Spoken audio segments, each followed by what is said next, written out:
Hello, humans, and welcome to another episode of Gen X Gamer. Atari 50. It's finally on the VCS. The best way to play it. Guys, yesterday I made a video comparing two business propositions, and I think I didn't communicate my thought process too well there, because a lot of people were thinking that I was saying that the Atari VCS was going down when I was just comparing the VCS to the offering by Intellivision. So let me clarify things, and some news is going to come from the channel from the very first time, from the comment section. So that's pretty cool. But first I have to say this. I do know this employee in Intellivision.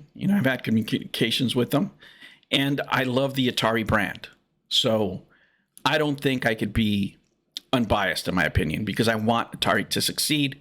As you know, I've been talking about the retro reimagined games here for a long time. I own them, I play them, and I think they're the greatest thing since sliced bread, right?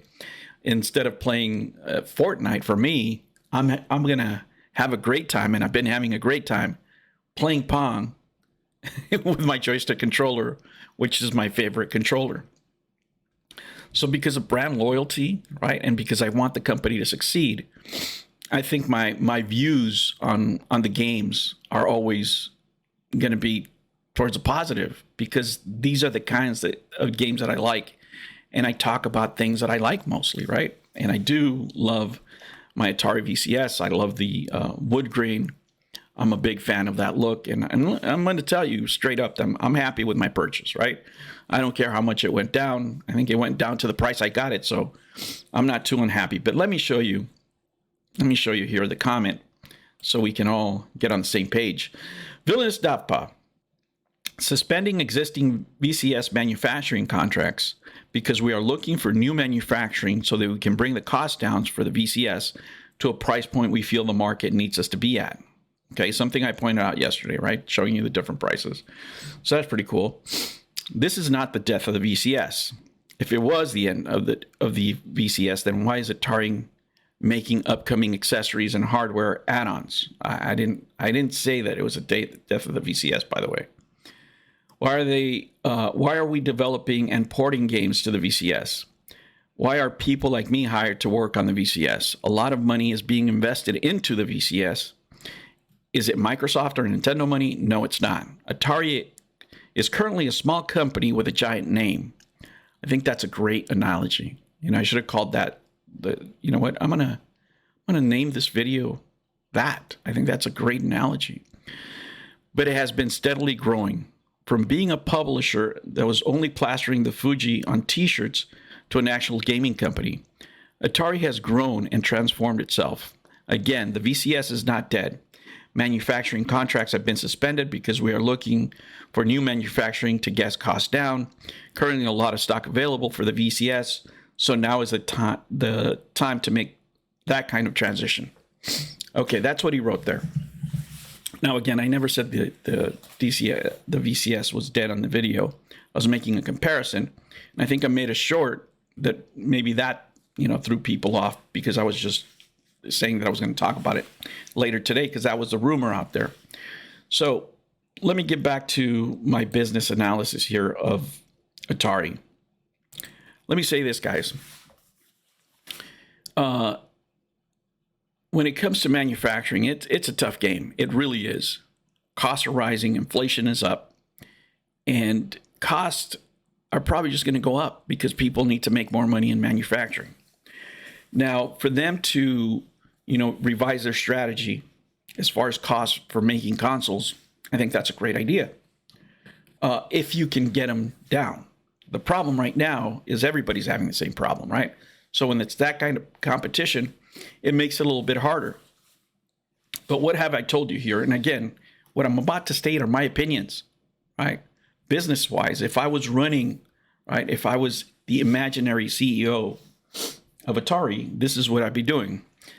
Did I make money on the consoles? There's only two answers, yes or no, right? If I made money on the consoles, I would keep on making them. If I'm not making money on the consoles, then I would look for, other suppliers. How can I make these cheaper so I can make money? Or eventually what I would like to see is somebody else take the risk, right? This is something that I look for in companies that I invest. Again, I'm not invested in the VCS, but I do have a biased opinion, and I want them to succeed. So what I'm saying here is probably what other business people or even investors in the company might be looking at. Whenever you're going to release a product, it's always a matter of risk, right? If you make consoles yourself, you're taking all the risk. You're talking about labor, you're talking about insurance, you're talking about delays, you're talking about supplies. It takes a lot and a lot of resources to make a console, right?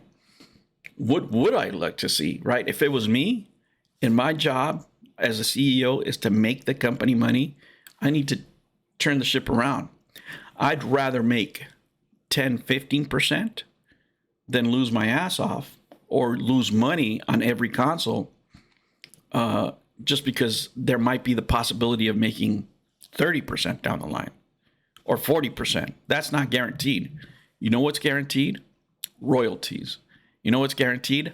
Licensing, right? So if I could farm this out to somebody else, give them the spec, give me the final say on quality assurance as far as what I want for the console, and have them take the risk, and I just get part of the reward, that's fine by me, right? As long as they make it to my specification, it's a great win-win for everybody.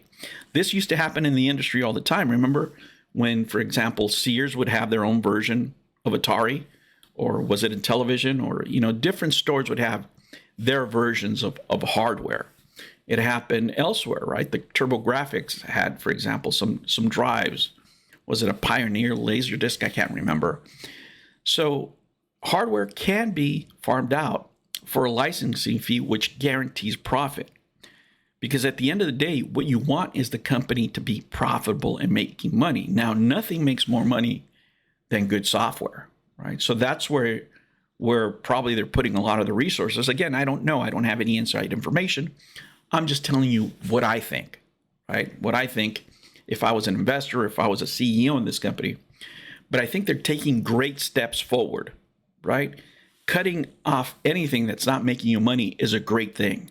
Companies that don't change directions, that, you know, are set in stone, you know, if they have a product that's losing money and just stay on it, or if there's a product that they can reduce costs, right?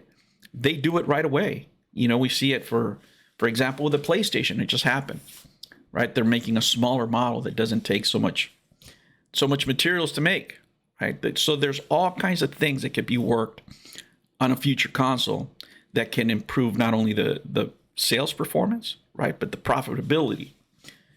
So from that point of view, I'm glad that they're doing that. For me, I would like to see more and more and more software, because the more software they sell, the better position they're going to be in to do hardware changes, to do revisions, to do all kinds of things. And like he said here, they're investing money in employees, and they're investing money for peripherals, which is great. And you know I'm going to buy them. Guys, I want to wish Atari the best. I am a huge, huge fan, right? Just because I'm a huge fan doesn't mean I'm not going to give you what I think business-wise. But I think the company mostly is making the right moves, specifically when it comes to their retro reimagined projects. The Atari 50 is a big hit, right? It really was, as well as some of their titles. What do I see going forward? I see good things going forward. I really do. Especially when a company reduces costs, that means they want to remain profitable.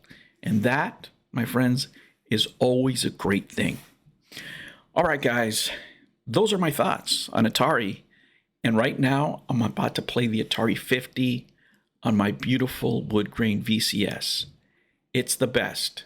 And I'm telling you, it's a biased opinion, but if you want one, probably now's the time to get it, because the prices are great. All right, guys, if you like this kind of content, make sure you like and subscribe and ring that bell, because you never know when I'm going to have another hot take. I'll catch you on the next one. Take care.